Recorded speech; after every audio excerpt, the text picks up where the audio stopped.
Good evening, everyone, and welcome. As you might guess, I'm not Eric Elness, as listed in your program this evening. In fact, he's been ill this week, so we send him our best. But I assure you that he's sorry to miss this event, and he likewise does send you his greetings. Welcome to Countryside Church is what he would have said, and so I'm saying that for him now. And in fact, I welcome you also to, of course, the Center for Faith Studies event. We're so pleased to see all of you here tonight for the final event in our 2012-2013 lecture series, By This Way of Life.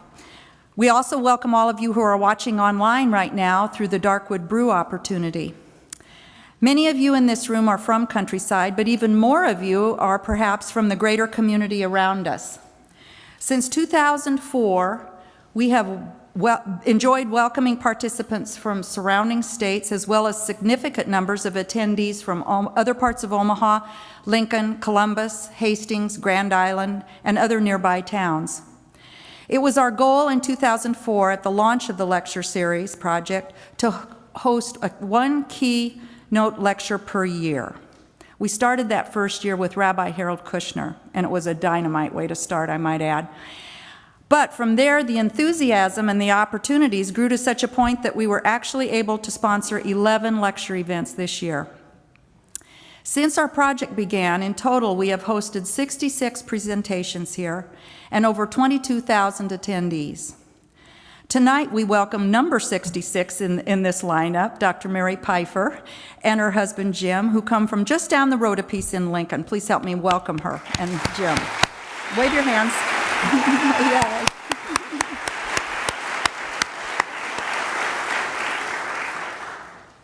This would be a good time to ask you, too, to silence your cell phones.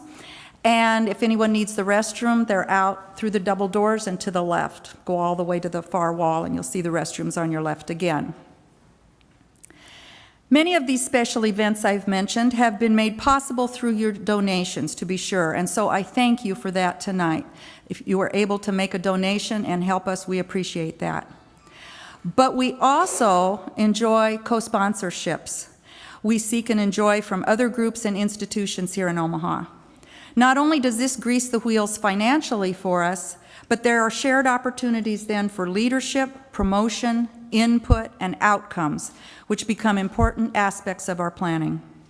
For that, we are deeply grateful to other groups and individuals who have had faith in this series and the opportunities it affords for education, reflection, inclusivity, community building, and faith development.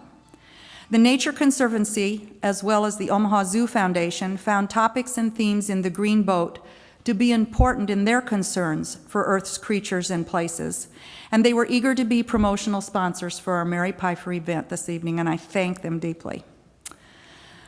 Tonight, Dr. Pipher will share deeply personal stories with us, letting her experiences shine a light into our own lives, perhaps.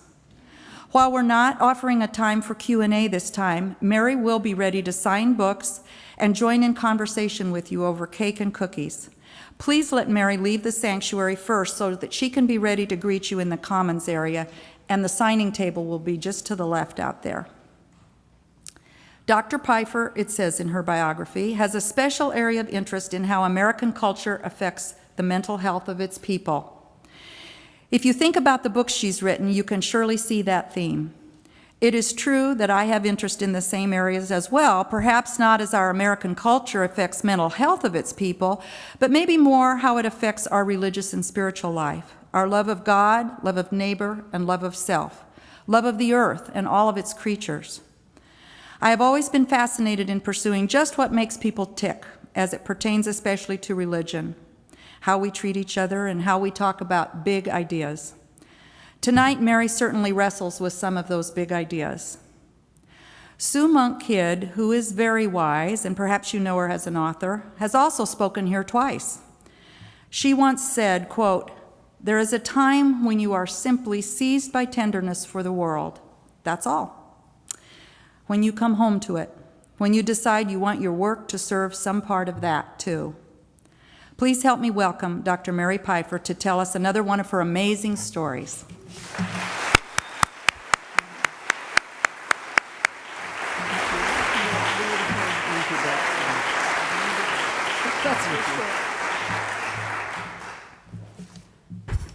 Greetings, everyone.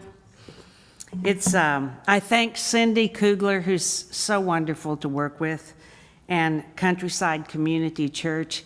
I'm very happy I got to come back here. I came here one time and I had such a good experience that when Jim and I were talking about where I would give this talk in Omaha, I didn't even think about it. I just go, I want to come back to this church.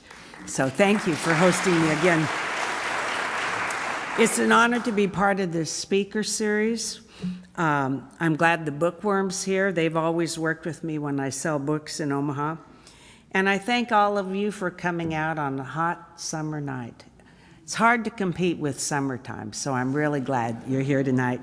I'm going to talk for probably about 40 minutes about some of the ideas in the new book, and I'll just read you roughly 3 or 4 pages of it toward the end.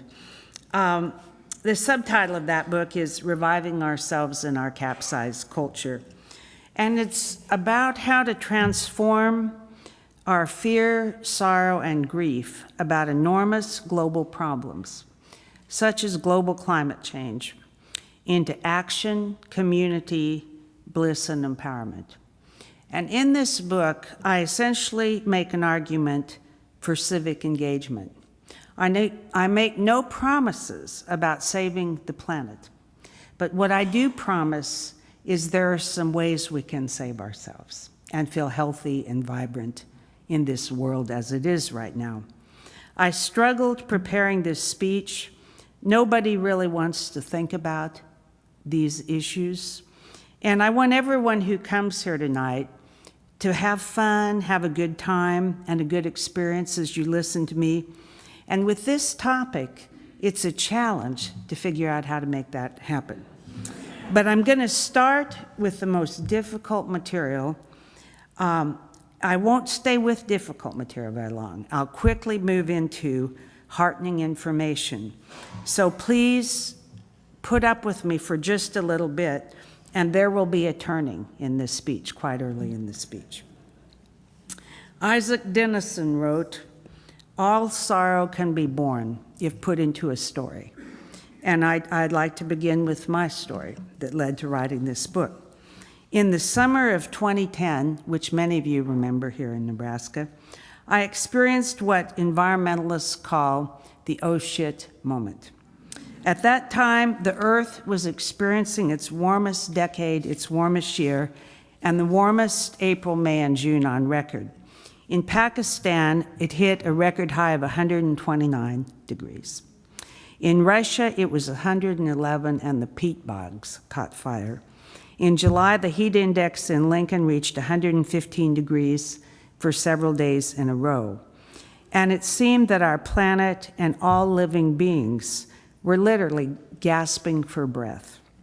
In July, I read Bill McKibben's book, Earth, which is spelled EAARTH, in which he argues that the Earth as we know it has already vanished. He postulates we now live on a new planet, Earth, with a rapidly changing ecology. He argues that without immediate action, our familiar ways of life will disappear, not in our grandchildren's adulthoods, but in the lifetime of middle-aged people alive today. He also writes that we don't have 50 years to save our planet, we have the next decade. None of my experiences had quite prepared me for the bleakness of this book. I couldn't stop reading it, and when I finished, I felt shell shocks. For a few days, all I could experience was despair. Everything just felt so hopeless and so over. Now, during this time, my grandchildren came to visit. And as we picked raspberries together, I thought about all the care we lavish on these children. We make sure they eat healthy foods and brush their teeth with safe toothpaste. We examine and treat every little bug bite or cat scratch. And yet, we, and by we I mean all the grandparents in the world, including myself, haven't worked to secure them a future with clean air and water and diverse, healthy ecosystems. Had we been in a trance? That summer, when I listened to my friends talk about the mundane details of life, I wanted to shout at them, "Wake up, please wake up. Our old future is gone. Matters are urgent. We have to do something now. But after years of being a mother and a therapist, I have learned that shouting, "Wake up," doesn't work. In fact, that was one of my most dispiriting realizations, that I wanted desperately to preserve the world I loved, but I didn't even know how to talk about this fact with my closest friends. I had no idea how to bring it up. And when I did bring it up, usually I had a very bad response prior to this summer when I started to think this through very carefully. I had to find a way out of my state of mind. I couldn't survive with all that awareness every minute of the day, but I couldn't forget what I was now afraid of and understood only too well. Now, my little grandson, Coltrane, he's 3. We have this funny game. We played with him for quite some time. He loves to be frightened, but not too frightened.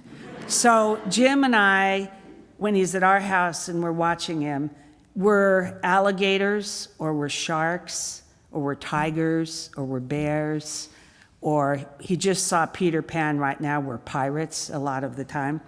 But when it starts getting too frightening for him, he has a magic word that immediately calls off the game, and we sort of shrivel to the floor and disappear as dangerous creatures and reemerge as grandparents. And his magic word is abracadabra. And as soon as he says abracadabra, he's safe, that game's over, and we're doing something else. And I found myself thinking, I wish I had a word like abracadabra that I could just pull out of the hat right now and feel safe and feel I had some control of the universe. What pulled me out of my despair was the desire to get to work. I didn't know what I was going to do. I felt virtually unqualified for anything involving the environment, but I knew I had to do something. It wasn't clear how much my action would benefit the world, but I knew it would help me. I've never been able to tolerate stewing in my own anxiety. Action has always been one of the ways I heal and cure myself of dark feelings. So I invited a group of people to my house to discuss what we could do to stop TransCanada from shipping tar sand sludge through our state via the Keystone XL pipeline. We called ourselves the Coalition, and for almost 3 years now, we've met at my house, at other people's houses, in parks, and we've had potlucks. We always have fun. It's not really a meeting, it's a gathering. We always try to have fun, and we always plan actions. We have lots of laughter and hugs, and we end our meetings on a positive note with something really good planned in the future that we think might be helpful. None of us in this group had time for tedium or suffering, but we ended up liking working together for a common cause. Now, if you want to discover how the world works, try to change it, especially if these changes involve confronting the fossil fuel industry. Our campaign has been a complicated story about money, power, international corporations, and politics, but it's also been a very simple story about my friends and me working to save our state from what we call the extra leaky pipeline. This story is in the book, by the way, and I'm not going to tell most of it tonight, or really even part of it tonight, but there's some coalition members here. And would you stand if you're part of that group? I see Pipher. Who else is here? Oh, Ken is here. Helen is here. Jane is here, wonderful. Nancy's here. So this is, you can see, a representative group. And one thing I want to say about Helen, she is one of our youngest members. She's in high school here in Omaha, and she's also one of our most eloquent members. She's testified at both State Department hearings, and we often ask her to give speeches when she's available. And she can bring a crowd of 1,000 people to weeping with the eloquence of her testimony. So it's really been fun to have. How old are you right now, Helen? A 16-year-old citizen in our group. In January 2012, President Obama denied a permit for the pipeline because of concerns about Nebraska. But the outcome of this is still very uncertain. He will make a decision probably in the fall about whether to permit the XL pipeline. Our group is still working very hard to stop this pipeline. Our basic philosophy is it's not over until we give up, and we're not going to give up. And I want to tell you a reason that I'm not giving up. I have these 3 grandchildren that live in Central City, not far off the pipeline route. And one time we took them out. We're very big on educating our children to love the natural world. So one year we took them out to see the Perseid meteor showers. And we're lying along a lake watching for falling stars. And at this point, Kate was 7, Aiden was 5, and Claire was 3. And Claire was basically going, I want to see a falling star, I want to see a falling star. But she actually never looked at the sky. So whenever we'd see a falling star, she'd go, why didn't I see that falling star? Well, Claire, you've got to stop chasing frogs and lie down and look at the sky. Kate was kind of blasé about falling stars. Nana, I've seen falling stars before. So it's very nice you're excited about this, but I've done it. I've done it. It's not a new experience to me. Aiden, on the other hand, he said, Nana, I want to lie beside you, and I want to hold your hand, and I want to remember that I was with you when I saw my first falling star. So then after this beautiful night of watching these stars, we're driving back towards Central City with our grandchildren, and we top a hill, and Aiden's in a car seat in the back, and he said, Nana, look at my beautiful city. Look at my beautiful city. And I was quiet for a minute, and I go, Aiden, your town is pretty. With the lights on, your little town looks real pretty right now. And he was quiet a minute, and he said, Nana, Central City is big to me, but it's small to the rest of the world. And that's when he understood that for the first time. And when I testified one time about this pipeline at our legislature, I reversed what he said. And I said, you know, Aiden Pipher may be small to TransCanada. He may be small to Obama, but he's big to me, and I'm going to take care of him. And I think there's a very personal feel that most of us have, that we're doing this for people we love.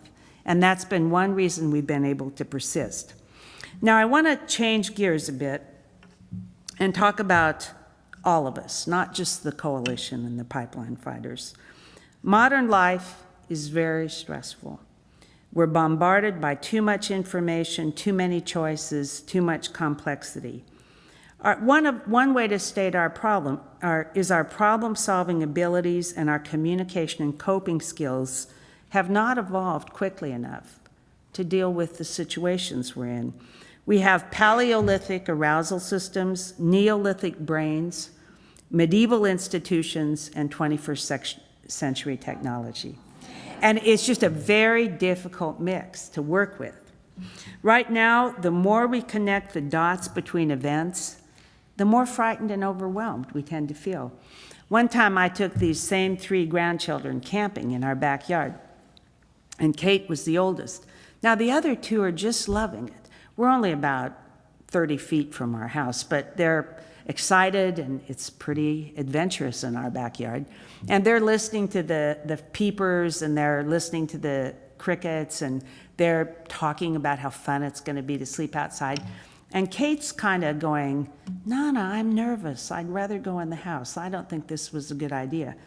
And I kind of stupidly chided her, and I said, well, Kate, look at your little brother and sister. They're not afraid. You're a big sister. You should be the bravest.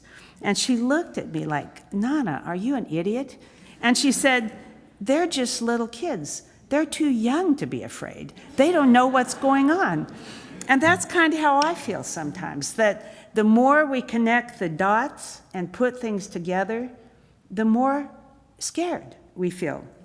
Now, there's a lot of evidence of this, but I just wanted to tell you 2. One's personal, and one's an interesting little statistical thing. I was talking, my dentist and I were talking, as you do with your dentist when your mouth's full of stuff, about this new book.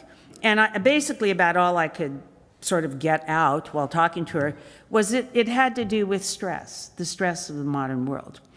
And she said, well, I want to read that book. And she said, Mary, I want to tell you something. She said, I've been a dentist now for about 25 years. And over the course of my practice, the rate of teeth grinding has stayed pretty constant. You know, there's a certain percentage of my patients that grind their teeth. But she said in the last 3 years, the rate, the number of people who are grinding their teeth, the percentage of patients who come in and say, you know, I'm grinding my teeth, it's quadrupled. She said, and there's really nothing to explain it but stress. More people are grinding their teeth at night because they're stressed out. I heard this report on All Things Considered. It was a man named Alex Bentley, and he'd done an enormous computer analysis of the emotional content of all printed words over the last 100 years. This study was done in 2012. His findings were very startling. First of all, contrary to what I would have expected, Americans actually used more words to convey emotion in the early part of the century than later, with one exception, which I'll get to. And the years when people had the most emotional words that had to do with joy and happiness, take a guess. 1920. The 20s, everything looked rosy. A lot of new inventions and the automobile, and the country hadn't yet slipped into depression. The words when there was the most sorrow and grief was during World War II, which makes a lot of sense too when you think about it. But all of these emotional words have actually decreased fairly steadily over the last 100 years, except for one word. Does anyone want to take a shot at that word? Fear. Fear. Fear words have gone up and up and up. And every year, there's a higher percentage of fear words in our language. In the last year of the study was the most fearful words they ever had in any year in the history of this country, including the year of 9/11 and so on. We all experience a certain kind of pain as we try to deal with the enormous amount of rapid inflow of information and our own feelings of powerlessness oftentimes about that information. We also experience the pain of the earth and the suffering of people and animals all over the world. And environmentalist Joanna Macy has a lovely phrase for this. She calls it planetary anguish, which is deeper than our own personal pain. We want to help, and yet we all feel like we have enough on our plates without taking on the melting polar ice caps or the dying oceans. We're busy. A lot of us are already pretty tired and overwhelmed. I have an example of this from Jim in my life. We had this 1 week when I was writing this book, and at that time I was reading all the scientific books. I really wanted to have this science down. And it was pretty dismal reading. And on the other hand, we had a week when all of our appliances seemed to go out at once. A tree hit our air conditioning unit and destroyed it. Our dishwasher wasn't working. And all of a sudden, our refrigerator, which we'd bought a year ago, seemed to be on the blink. And so one night, Jim asked me, would you like to sit and have a glass of wine before dinner? And I go, well, yeah, I'll sit down and talk to you as long as you don't talk about the fate of the earth. And Jim goes, I don't even want to talk about the fate of our appliances, you know? and so true, you know? Now, this denial is partly cultural. These crises are so enormous that the scope often exceeds our human and cultural resilience systems. Thinking about these problems, it's like trying to count 2 billion pinto beans. It's just beyond the integrity of our minds as they're so constituted. Oftentimes, we don't know how to respond, so we don't respond. And we develop what psychologists call learned helplessness, which, by the way, has a very strong depression component. And as many of you know, there's a lot of people on antidepressants in this culture. And our sense that we are powerless becomes a self-fulfilling prophecy. If you believe you are powerless because you don't do anything about situations. You don't think you have any possibility of impacting. We also live in a culture of denial. Dr. Kari Norgaard, a sociologist who has studied this in our country, said, "The denial of global warming is socially constructed. In America, it's almost as if relevant information about global climate change is classified. Our national policy toward the devastation we face is, don't ask, don't tell."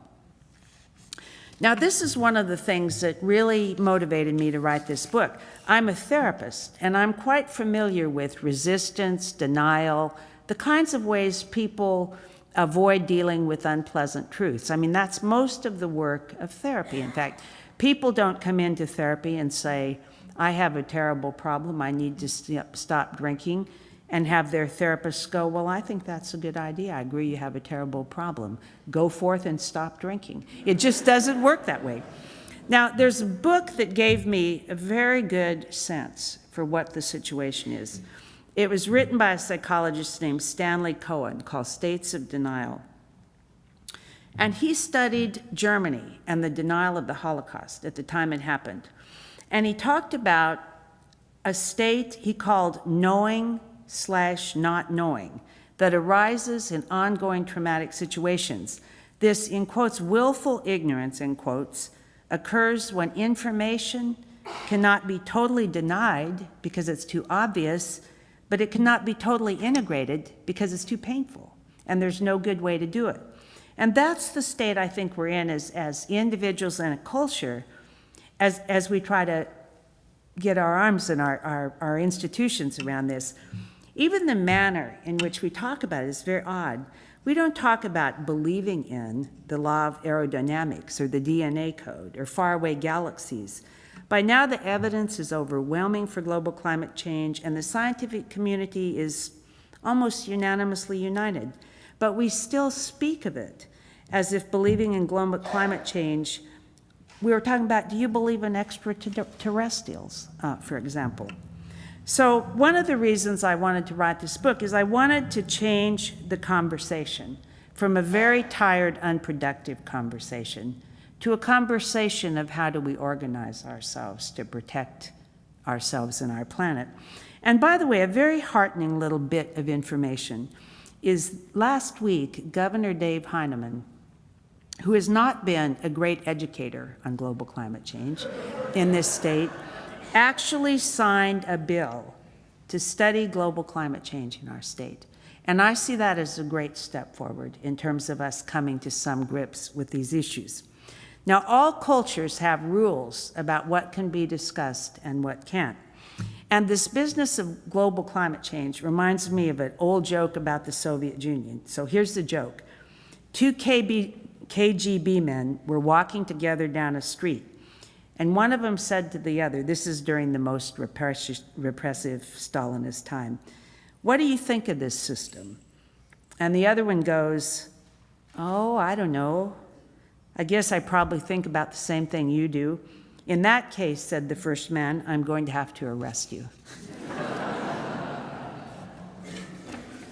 You know, denial is simply a human emotion. We all have a healthy and understandable desire to avoid feeling pain. We want to savor the shrimp cocktail without thinking about ruined mango groves, or read a book to children about lions without wondering how many lions are left in the wild. Yet we cannot solve a problem that we will not face. With awareness, on the other hand, almost everything might be possible. James Baldwin has a wonderful quote about this. "Not everything that is faced can be changed, but nothing can be changed that is not faced." It's a very good summary of this point. So, when a problem is too big for us, I think there's only one solution, and that is to grow bigger. That is the solution to a problem that's too big for us. And in the book, I talk about this. I talk about despair being a crucible for growth. Many people know this from their own experience. And I talk about what I call a transcendent response, which is reorganizing yourself somewhat in response to awareness and acceptance of a certain amount of pain and more clarity about reality, and then figuring out a way to respond that actually improves not only the issue that you're concerned about, but it improves your own quality of life. So, for example, one of the transcendent responses I recommend heartily in this book is action, that people do something to help. And for example, starting a group, the way you can start a group is if you have one friend and 2 chairs, you can invite your friend over for a cup of tea and have a discussion and call yourself a group. It's amazingly easy to start a group. When we were working on this stuff, a funny thing happened. People would come up to us and they'd go, we have such a ill-placed regard for celebrity in this culture. They'd come up and they'd go, well, have you thought about inviting Ted Turner? I hear he's an environmentalist, or Leonardo DiCaprio, or some celebrity that had voiced some interest in this cause. And our group learned to say, we're talking to you. We're talking to you. You can do something. And that's one of my beliefs. There's nobody outside of us in this room, who's going to save us. We're going to do the work to save ourselves if that work gets done. There's no celebrity, there's no power. It's going to be us. And one of the things, by the way, I think that makes people much more likely to be engaged in civic action and participate in efforts to make a difference is if they actually have what I call actionable intelligence. You know, if you listen to the radio and you read the newspaper and you hear, oh, there's acidification of the oceans, or the polar ice caps are melting, or we've now reached 400 parts per million CO2 level, you're just likely to feel, oh my goodness, this is terrible. But it's probably going to stay with you in some form like depression or despair. So one of the things I really like to do when I'm talking, I like local work where you have resources and people to help you and you actually know what's going on in your area and have people around you who are very invested in that particular issue. And I also like what I call actionable intelligence, that gives people a really good idea. Well, if you care about this, what could you do about it tomorrow? And one of the things that I really like is almost whenever I give a speech, it'll probably happen tonight, or I just did, one day last week, I did 12 radio interviews on this book. It's called a radio tour. And people would go, well, what should we do? What should we do? And first of all, my response to that is always, do what you love to do. Margaret Mead said there's an ideal culture has a place for every human gift. I think the same with improving the world. Any human gift you have, any passion you have, there's a place for it. There's a way you can find something to do. And I'll just give you a couple examples. I have a friend, Kelly, and she got very concerned about what appears to be a serious possibility of extinction of the monarchs. Well, how many of you know what monarchs need to stay alive? Milkweed. That's an essential ingredient in the life cycle of a monarch. And one of the reasons, there's many, but one reason they're having trouble staying alive is a lot of milkweed is now being used in cornfields or plowed under for developments and so on and so on. So she had this idea. She got an op-ed published in the Des Moines Register to this effect, and she's now made a YouTube video to spread her very simple little idea that all over the country, one place we could have a lot of milkweed planted is in cemeteries. That there's a lot of places around a cemetery you might be able to plant milkweed. She even bought a cemetery plant for herself and planted a bunch of milkweed. It can use it until she needs it. So that's an example. I was a member of a group, Pippa's here, she was in that group. We called ourselves the Apple Pie Brigade. And we had this idea that we'd take Governor Heinemann. This was when he was very disengaged from this whole issue. And at the time we were doing this, there was not one law on the books in this state to protect us from pipelines. No safety laws, no inspection laws, no liability laws. And we wanted our governor to be more engaged. So a bunch of nanas like me and women my age, we'd go down to the governor's mansion with muffins and little bouquets of wildflowers and these little thank you in advance letters. Well, finally, I think we just bugged him to the point he agreed to meet with us. We'd been wanting a meeting, but it took a long time to get it. But at this meeting, we told the governor, if you do what you need to do to protect our state, we're going to bake you an apple pie. And it's going to be one of the best apple pies. So here you see there's a use for someone who can bake an apple pie. There's a use for someone who can do an op-ed.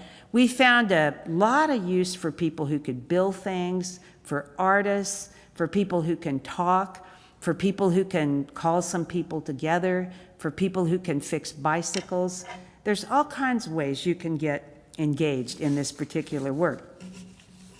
Another antidote to despair is amazement. I want to quote Hannah Tennant Moore, who said, "It took me a long time to learn that being miserable does not alleviate the world's misery." Now, I had a day one time, this is probably a couple years ago. I can't even remember the details of the week, but suffice it to say it was a rough week. And when Saturday morning came, I was just frazzled and not centered and kind of probably irritable. And I realized I need to do something. And I knew what I needed to do as soon as I realized that.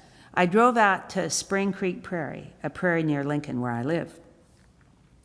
And it was kind of springtime, and you know, there was still ice on the pond. I happened to see a mink out skating on that pond. But I could go and lie down in the grass, which had been warmed by the sun, and look up through that tall grass, that blue stem, and see snow geese and geese flying overhead. And I just lay out there for a really long time. And I started being all right again. In fact, I do in my driveway after the Newton, Connecticut shootings. It was winter, but I took a sleeping bag and I went out and I lay down on my driveway and I looked at the stars because I just had this sense I need something bigger than me to help me absorb these kind of body blows. One of my friends, I'm lucky I live by a prairie. We're all lucky we live in a beautiful state with lots of rural land. But everybody has the sky. And one time I was with my friend Sherry and I said, "Boy, it's a beautiful sky tonight." And she goes, "I've never seen an ugly sky. Have you ever seen an ugly sky?" And then I realized, well, probably I haven't if I try to think about that. Another thing that is very good is to have contact with animals. Animals can make you so happy. And one of the things animals do is they live in the present. They aren't begrudging events from the past. They aren't stewing about the future. One time I took a walk with my friend Marge and her dog Leo, and at the end of this walk, Leo was almost embarrassing. He was so happy. He's kind of on his back, kind of lolling around with his legs in the air and just his tongue's rolled out. And he's just, whatever ecstasy is in a dog, he was experiencing it. And Margie winked at me and she said, "If you want to know what time it is, ask a dog. And a dog will tell you now, now, now." So pets can be a lot of fun. And then, from my point of view, the most important transcendent response is what I call developing your own moral imagination, which is the ability to understand how the world looks and feels to other people. It involves motivation, discernment, heart, imagination. And from my point of view, this is probably my core value, the purpose of life is to grow our moral imaginations and to help other people grow theirs, so that by the time we die, if we're lucky, our circle of caring includes all living beings. And there's people who have done this, whether it's a Gandhi or a Thich Nhat Hanh or a Nelson Mandela or a Mother Teresa. We have Francis of Assisi. We probably have many examples of this. So I was trying to help these pesky grandchildren I've referred to develop their moral imaginations. And I've got Claire, Aiden, and Kate. And I play them this little song by Philip Hoos. It's called Hey Little Ant. And it's a dialogue between a boy on the schoolyard whose friends want him to squish an ant. They've been squishing ant. And the ant is talking to him. And he's going, I want to squish you. It's fun to squish ants. My friends are watching me. And the ant's going, but my life is as valuable to me as yours is to you. And I have a wife and a family too. So they argue this through a couple of choruses. And then the last verse of this little song is, should the ant get squished? Should the ant go free? It's up to the kid, not up to me. We'll leave that boy with the raised up shoe. Now, what do you think that he should do? Well, these children were very interested in their responses. So Kate goes, Nana, I will never. I don't think I ever have, but I will never squish an ant again. Aiden goes, Nana, even when I'm with my friends who squish ants, I won't do it again. So little Claire, she's real quiet, and she doesn't volunteer anything. So I give her a minute to pipe in, and then I go, well, Claire, what about you? How would you answer this? Are you ever going to squish an ant again? And she says, well, I mean, you could tell she didn't really want to tell me.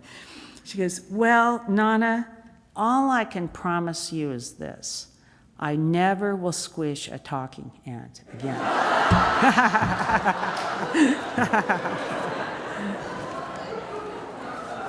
So she has a little work to do on her moral imagination. Well, I want to read you a couple little readings and then say a concluding thing. I didn't know how to read from this book. I don't know, anything would have been all right. But this is a little bit on the moral, where I write about the moral imagination in the largest sense, not in terms of our individual development, but in terms of our species and the place the human race is. So I'll read you a couple pages of this. We are living in fragmented ways, disconnected from not only each other and the natural world, but from our pasts and our futures. These interconnected problems are at their roots relationship problems. We have a disordered relationship with the web of life. Healing will involve reweaving the most primal of connections to the sacred web. Interconnection can be seen as a spiritual belief, as in Buddhism, but also as a scientific fact. As Jeremy Rifkin writes in The Empathic Civilization, we are learning that the earth functions like an invisible organism. We are the various cells of one living body. Those who work to save the earth are its antibodies. Whether we like it or not, we are all in this together. As Gregory Bateson reminds us, the unit of survival is the individual and its environment. Enlightened self-interest should make environmentalists of us all. When we destroy an old-growth forest, we lose many plant and animal species that could be of great use to humans fighting diseases. If the rainforests go, the planet loses its lungs, and we will all die. When the insects disappear, how do we plan to survive? We humans don't know how to pollinate fruit. The distinction that English makes between humans and their environment encourages a disordered kind of thinking. A sense of separation is implied even by the word nature. People often speak as if they were not part of nature, as if nature were rather something to use, control, or enjoy. But we can't fix the earth the way we fix a car or a dishwasher. We are the earth. We are a vital part of an organic whole. Thich Nhat Hanh talks about this dualism in this way. He said we need to move beyond the idea of environment and fall back in love with our mother. So that's a little bit there. And then I'm going to read you just about a page where I discuss the title of this book.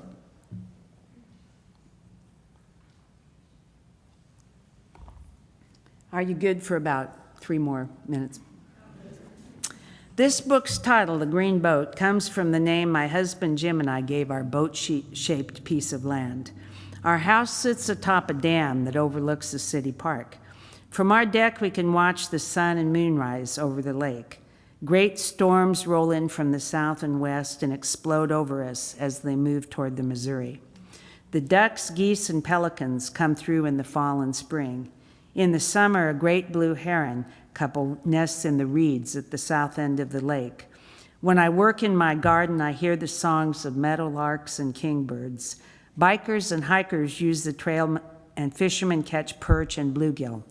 On weekends, parades of kayaks, sailboats, and canoes crisscross our lake. On snowy nights, a red fox comes to hunt on the dam. He looks as if he is dancing. In the winter, we watch as children sled on the dam and skate and play hockey on the lake. In their bright coats, they resemble confetti swirling on soft white frosting. At night, from the warmth of our living room, we observe the ice fishermen with their insulated clothing, tiny lighted huts, and bottles of whiskey. The Green Boat is a small but rich ecosystem that gives us great joy. We know how lucky we are to live here. Jim and I try to share this good place with others, so it's not just our green boat, but rather the communal property of everyone. We share what Martin Luther King Jr. called the inescapable network of mutuality. If a bird dies here, we bury him. When our friend needs a quiet green place to relax, we invite them over. If it is time for a celebration, what better place than under the Nebraska sky, surrounded by trees and water? Most of us take care of what we love, and we grow to love what we take care of. Every place has the potential to be beautiful and filled with love, in other words, sacred. Our blue and gold and green planet is indeed a Noah's Ark of sorts, with over 7 billion people and billions more plants and animals. If we don't sail carefully and tend to those on board, we will perish. If we manage to keep our boat afloat, our world can sail on, not as it is today, but in a more joyous, peaceful, and beautiful way. Thank you, thank you. Thank you, thank you, thank you, thank you. Thank you, thank you. May I say just 2 more paragraphs? Yes, but sorry. stand by me. Oh, I'm sorry. You were. I just want to, you know what? I'm wordy. I apologize. In our great hominid journey, nobody knows what time it is. We could be at the end or the beginning of a great and glorious turning towards reconnection and wholeness. We who are alive today share what Martin Luther King called the inescapable network of mutuality. We are not without resources. We have our intelligence, humor, compassion, family, and friends, and our ancestry of resilient hominid ancestors. We can be restored. I thank you very much, and thank you. Thank you. Thank you. Thank you. Thank you. Thank you, Mary, for your book and your presentation and your humor. Thank you, Jim, for working with you. They're great to work with to come here. And thank you all for coming. And as soon as they are situated out there, I invite you all to join them and each other. But not yet. Oops. I'm Chris Alexander. I'm one of the pastors here at Countryside, and I want to thank Cindy Kugler for wonderful years of service developing and expanding the Center for Faith Studies and all that she's done. This is her last event. She's retiring after tonight. So please join me in thanking her for all of her service. Thank you.